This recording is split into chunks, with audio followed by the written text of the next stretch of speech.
Could you fall in love with a mermaid? Yes! Hell yeah! Okay, good, because like me too. But what if you were Daria, a lonely lighthouse keeper, tasked with taking care of the lighthouse after your father's passing? Could you forsake your duties and your father's legacy to follow love instead? And what if you have not just one, but two male suitors pining for your attention? Who would you choose? I know I would still pick the mermaid, but that's me. But for Daria, that's a huge decision. Does she give up everything, the world that she's known, and finally have a way to fit in with society? Or does she forsake it all and fall in love with a mermaid? So hello, my name is Anna Lee. I'm a bookish illustrator, and I'm showcasing a new service called Book and Draw, where I read your book and I draw my favorite scene from it. So grab a cup of tea or some iced coffee, maybe a little soda pop, whatever your flavor is, and we'll talk about the book. So we're jumping right off the pier and into the waves with this one. We're talking about The Lighthouse Keeper and the Mermaid by my friend Sarah Bittner. She's always so gracious to let me be your little test guinea pig for all my little crazy ideas. So let's first give applause and some thanks to her, and also a little shout out because she has another release coming out, and we should all go take a look at that and be very proud of my dear friend. So Sarah has done a great and fantastic job at writing this beautiful love story between these two outcasts who do not fit in within their own worlds in society.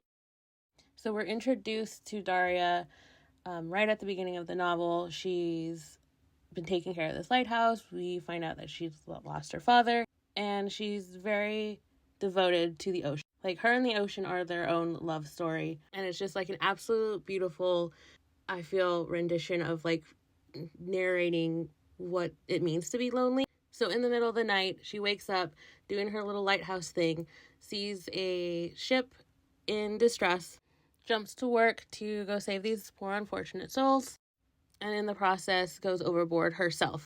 But she lives.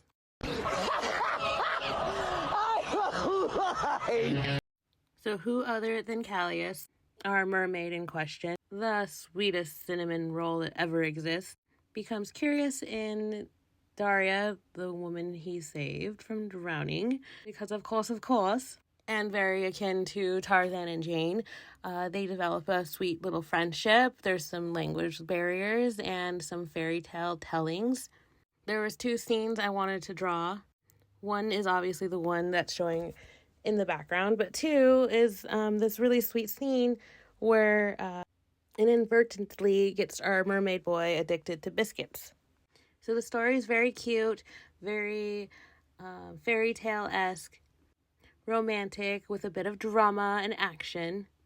I found the overall story very charming, delightful, and of course Kallias being my type, long, white-haired, boy is a yearner. He's absolutely a delight. I feel like this book is like the perfect palate cleanser, especially if you're like me and you enjoy reading darker, heavier stuff. This was just like the right sweet romance to pick myself right back out of that. So yeah, again, be sure to check out Sarah Bittner and her story, The Lighthouse Keeper and the Mermaid. Be sure and like and follow her accounts as well. She has a new release coming up, which I'm very excited for. And hopefully this service takes off. If not, it's something fun I think I'm going to include doing on my casual reads. And if you thought my opinion was fun to listen to, be sure to like and follow my videos. And if you want to be part of my bookish community, be sure to follow me over on Patreon, where you'll find a bunch of really nice free goodies, but also a whole bunch of stuff, adult stuff, adult bookish content. Here's the finished piece that I did for Sarah. We have Kallias and Daria in a sweet scene together. And if you want to see what led up to this and what this scene is all about, be sure to pick up the book. You can purchase it over on Amazon or on Kindle Unlimited. Happy reading!